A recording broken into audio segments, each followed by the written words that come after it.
And we're live. Good Hey, good morning. morning, Sandra. Ooh, Annette. Hello. Hello. I am so excited for today's conversation. It's going to be the best. I know. I know. So let's first start with our introductions. So I'm Sandra Wint, and I'm the founder of Me, Her, Us. And the focus of our organization is to have empowering conversations about women and leadership.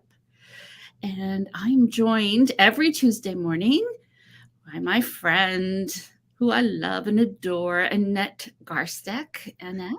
Good morning, Sandra. The feeling's mutual. I love and adore you as well. I'm Annette Garstek, and I am the founder of Annette Garstek Career Coaching. And I serve women who are looking for more power in Mhm. their professional career. Maybe they're just hating their current role and they're ready to look for something else. Whatever the instance is, whatever the case is, I'm here to help.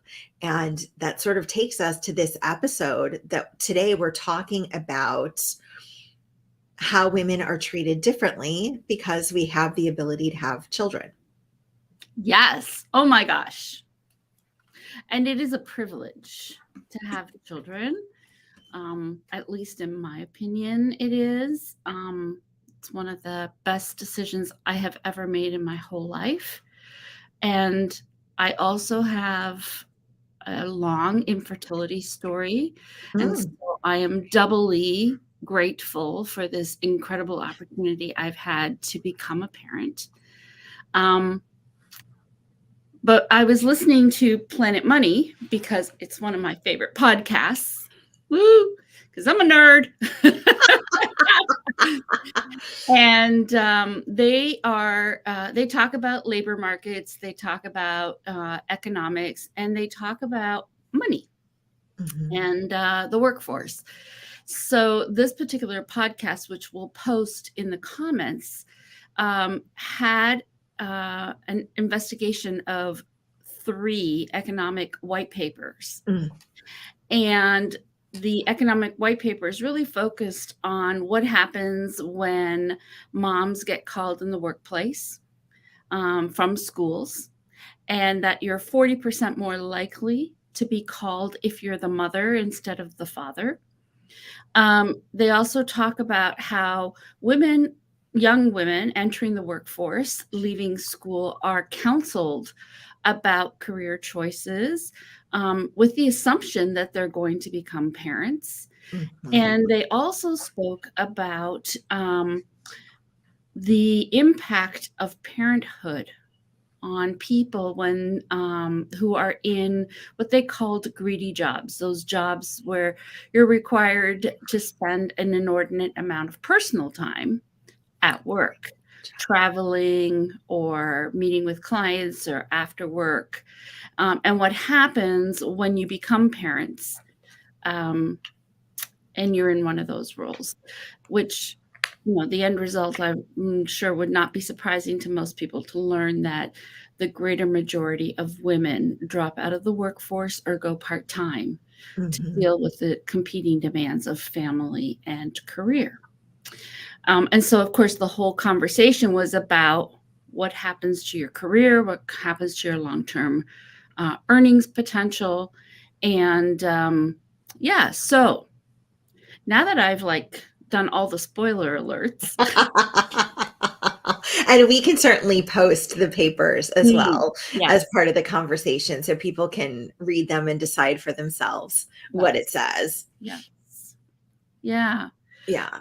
I So mean, and Sandra, I have my thoughts and feelings as a professional woman, but I, of course, am not a mother, and I don't think you can count for these purposes my fur baby. So I am going to lean on you heavily here during this conversation and experience. Um, but I also, when I was researching and listening to the NPR broadcast was thinking about my own behavior and how I had possibly put another woman on the spot by asking a question, maybe not even in a professional realm, but in a personal realm, that may have impacted, the mommy effect, the, professionalism conversation, the gender inequality. So it definitely was very insightful and helped me pause to reflect. Mm.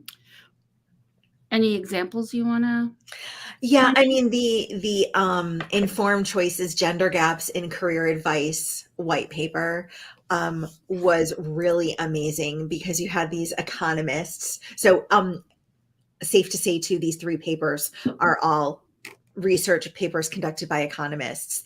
They actually had economist students set up a profile on a professional networking website. So we can assume that that's LinkedIn. They don't say it overtly, but we can assume. And the students were given guidelines to set up their profile. So male and female students, they all matched. And they all even had a genderless profile picture, right? So they gave a picture of the school that they were attending. And then they asked for professional advice from other business leaders, economists, managers, whoever was on the study. And if a participant in the study, I guess we'll make it neutral, had a traditionally sounding female name, the advice that they received from strangers, Sandra, strangers, was warning advice, warning about, the long hours, the inflexibility, assuming that traditionally female sounding candidate was prizing flexibility, family, shorter hours over everything else. And then traditionally sounding male names received none of the above, none of the warnings about how hard and pressurized and long hours the work is. And I've seen this and I've done this because I used to work primarily in a customer service industry, serving clients, frontline call centers, receiving inbound customer calls. And I would ask the candidates often, mainly I hired females into the roles, these are the hours during this time of year, we work these hours. Will that work for you? Now I'm sitting here reflecting on it, thinking that I liked to offer that as a full disclosure. And I'm wondering if it came across as a warning and a discouragement. And I wish I could walk back to myself 10 years ago and maybe not do that, lay the facts on the table instead of attributing something to them like inflexibility, long hours. So that's something that I wish I had known better at the time so I could have done better at the time. Yeah. I think what you're I think it's a double-edged sword.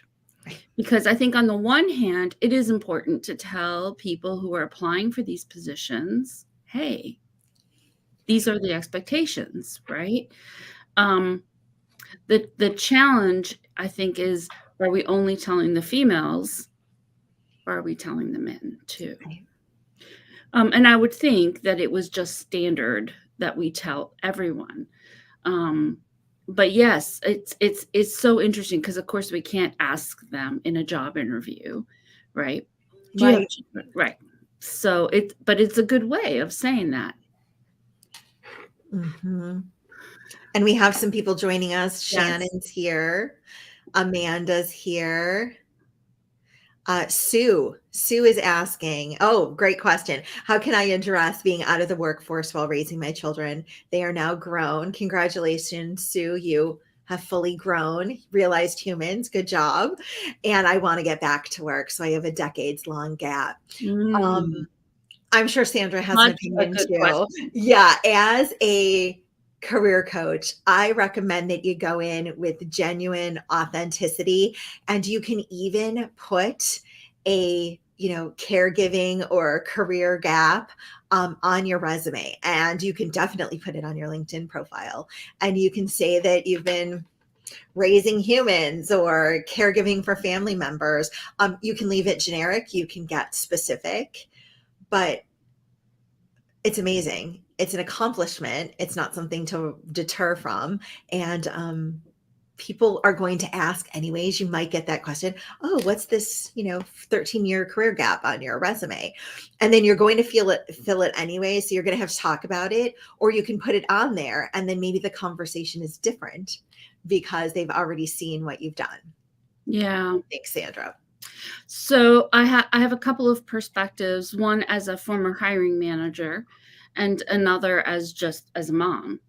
And my thought is, first of all, do not hide it. Be open and upfront about it, because they're asking. So I would definitely point it out. And I think that one of the things that gets overlooked, that when we're caring for children or caring for others, there's lots of other things that we're doing as well. Multitasking, handling multiple competing demands, planning, organizing. So I think a lot of it depends what kind of role you had in the past, what kind of role you're looking for now, and also, the type of volunteer work that you may have done. Oftentimes, women in particular join PTAs, and there are lots of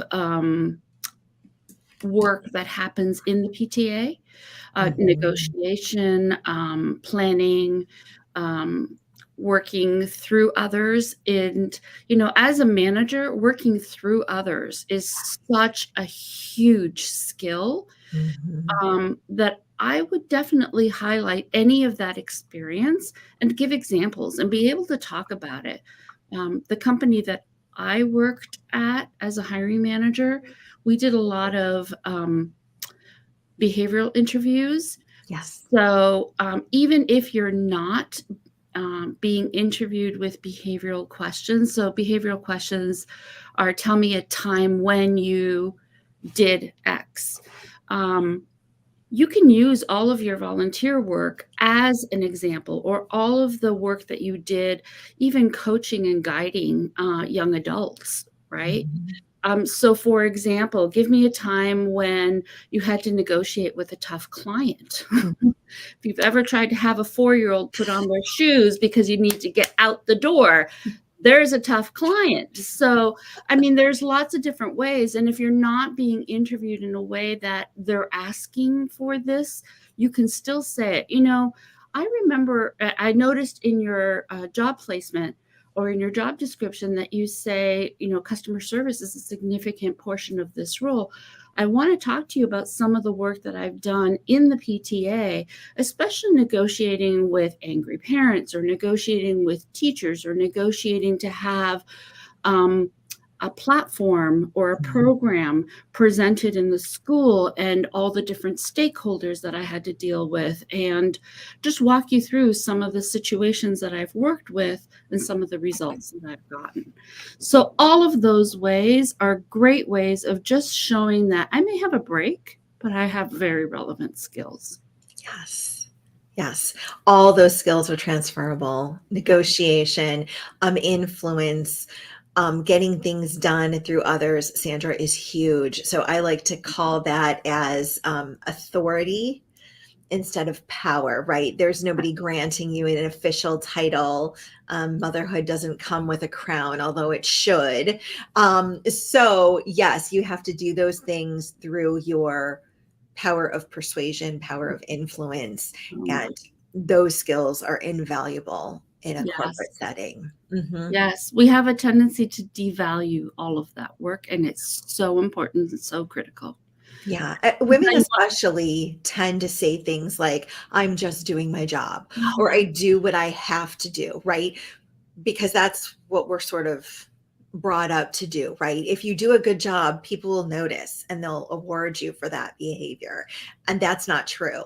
So you have to find a way to talk about your accomplishments and the things that you've done that are great, in a way that you're comfortable with, and then in a way sells your skills. So especially for Sue, you've done amazing things, no doubt, in the time that you've raised your family. So find out what those things are, find out how it relates to the new job that you want to apply for, and then highlight it on your resume and be prepared to answer questions about it in your behavioral interview. Great Mhm. tips. Yeah, Mhm, absolutely. mhm. Absolutely. And I think that one of the most important things that I took away from the podcast, and we invite anyone who has any questions to put them in the comments in the chat. Mm. We love this. We love the opportunity to just say hello and to talk about this and what's going on for you. The part that I loved was the very first um, study that they mentioned, which was the sending the letters to the principals and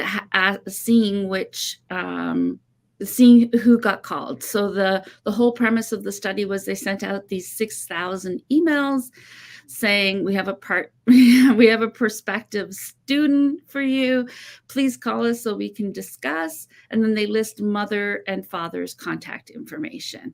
Right. And then they waited and they got well over 1,200 responses. I don't remember what the exact number was, but if you're a woman, you were 40% more likely to be called. That was all they were testing, was who was going to get called, the mother or the father. Mhm. And it's so interesting, the researcher's response, because she said, my husband is the vice president of the PTA. And I'm still the one who gets called. Yes. And And one of the podcasters, Sandra, yeah, said that he is actually the primary contact information on his children's school accounts. And yet the schools continue to call his wife frequently enough that they have to call and reset expectations with the schools every now and again. yeah. And I think this is so important because, I'm thinking, and I think they may actually speak about it in the study or in the podcast. I'm thinking about, you're in a meeting and you get the phone call, Right. right? And not just one phone call. Yeah.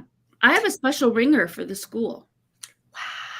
I Wow. do, because, if the school's calling me, usually somebody is sick or someone's in trouble. Right. And so the first question I always ask is everything okay?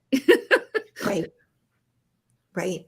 No, completely understand. And it's not about not wanting to be there for your family, your loved ones, your children, but it's that inequality of the mom is often that first call. And maybe it's not even a mom role that you're playing. Maybe you're a guardian, maybe Mm, you're a caregiver for your grandchildren.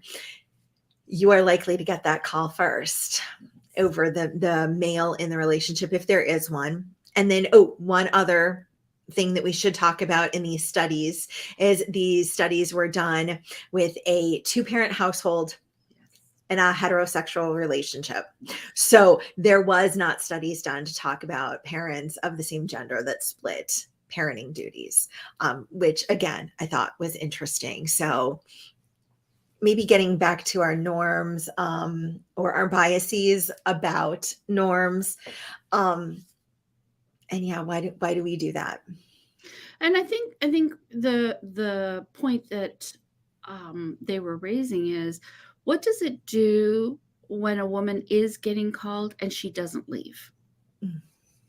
Or what does it do when she has to step out of the room to take that phone call? And how is she viewed? Is she viewed as more reliable, less reliable? Right? Is Mhm. she viewed as, wow, she's really, a hard blah, blah, blah, because she chose not to go? Mhm. And of course, unless you tell everybody what was going on in the phone call, they don't know. All they know is you got a phone call from the school. Yeah, right. And so maybe I'm a big proponent of working on the things that you can personally address, right? I don't know that you and I can together tackle this big overall set of norms that have been on women for years here in the US. But maybe as individuals, when we talk to women, we cannot right away assume that if they have a family, that they are the first call, or that they do want a family if they don't have one yet, that they're making space in their careers for a family they don't have yet. All of these things are biases. These are things that we think other women should want, and maybe they don't. So we can control whether we apply this pressure, because really that's how it's perceived. Apply Yes. this pressure to others, or can we just accept people for who they are Yes. and be happy to meet them and engage with them on a personal or professional level and get to know them? And then through trust and relationship building, then do we know more about them, their circumstances, and why they've made certain choices that they've made. Absolutely. And Mhm. really in talking about it, raising the visibility to it, right? Right. Yeah. And and like I was saying at the beginning of our conversation, many women choose not to have children. Mhm. Or a number of women, many more than we are aware of, Right. want children and are unable to have them. So to be in a conversation where there are expectations of parenthood on women, right? Implied or not, right? Mhm. Overt or implied, it's hurtful, right? Right. Because you don't know what that person's situation is. Mhm. Yes. And that's why I think that meeting the person, Yes. assuming that the person is already whole and complete, Yeah. and then getting to know them and their circumstances is part of a trusting relationship that you build later, and Yeah. not something you're entitled to just because you met them, Yeah. and not something you're definitely not entitled to when you first meet them at work. It's not any of your business to know if they have children, don't have children, married, getting married. None of your business, none of your beeswax. Right? And I think it's interesting, right, that we don't think to ask men, "Are you a No. father?" Yep. Yep. We don't think to ask men. No. And even if so imagine, right? You're sitting in this big meeting at work. There's like 15 people around the big office table. And then a man gets up to take a phone call and walks out of the room. And then he just does it, right? Just gets up, takes the phone, walks out of the room. And then you know me in that meeting, right? The phone rings and you're like trying to like, Yeah. can I look at it without looking at it? Oh God, it's the doctor's office, or it's my mom's house, or it's, and then you're like, oh God, should I take it? What's that going to make me look like? There's this whole Yes. conversation I'm having with Yes. myself, and it's not fun. It's not healthy in there when you're having that conversation, but you're guarded. What are people going to think? What if I stand up and take that, even though Joe did? Can I do it? It's a whole thing. It is a whole thing. So maybe we can also make that safe space Yes. for others. And maybe we could say something, please, if you have to get that, please go ahead and take that call, step away. I love that. Yeah. Giving people permission. Yeah. And then not pressure them when they come back to tell us what happened, because it's none of your business. Right. We don't ask a man when he walks in, is everything okay? Do you need to go? Right. Yeah. Mm. The workplace can be a really good place. It can be wonderful to build relationships or get mentorship there, but it doesn't have to be so pressure filled.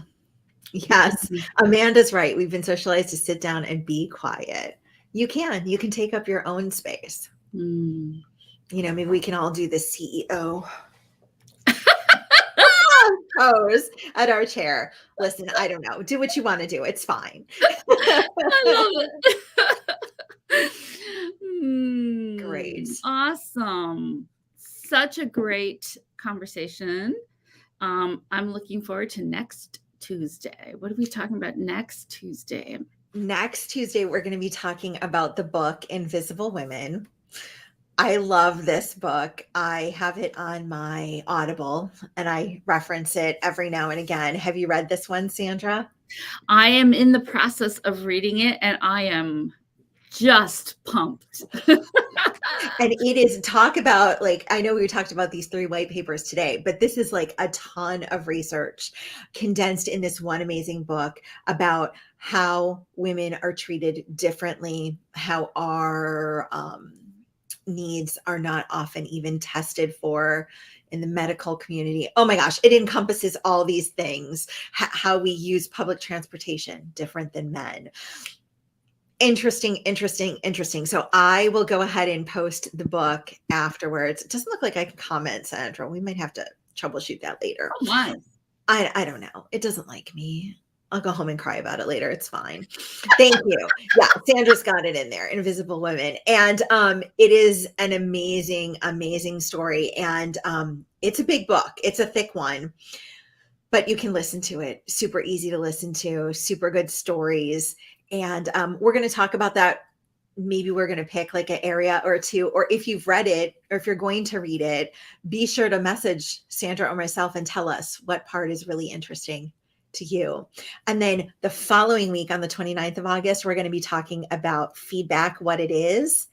And that's because deep in September, we're going really deep into feedback and all the different forms it takes, how we give it, how we receive it.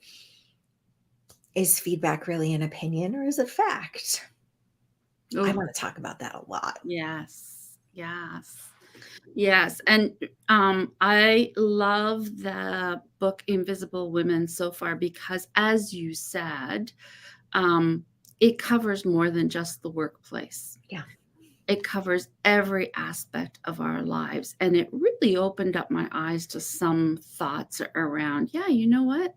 That is true about me and women. And it's so interesting that we base policy on and don't take women into account, right? Yeah. We just assume that that they behave the same way as men. So I love it, and I think that a lot of it underlies the conversation that we're having in general. Agreed. Yes. It is the foundation that all these other conversations are built on, in my opinion. So good. Yes. All right. So looking forward to our conversation next week. Sounds good. And in the meantime, do we want anyone to do anything? I would love to hear your thoughts on these research papers if you reach them, or please let us know about some future topics you'd like to talk about. Yes. And we will happily bring the conversation starters to the party with us. Yes. Oh, great. I love it. All right. All right. Happy Tuesday, everybody. See you next Happy week. Tuesday. Bye. Bye-bye.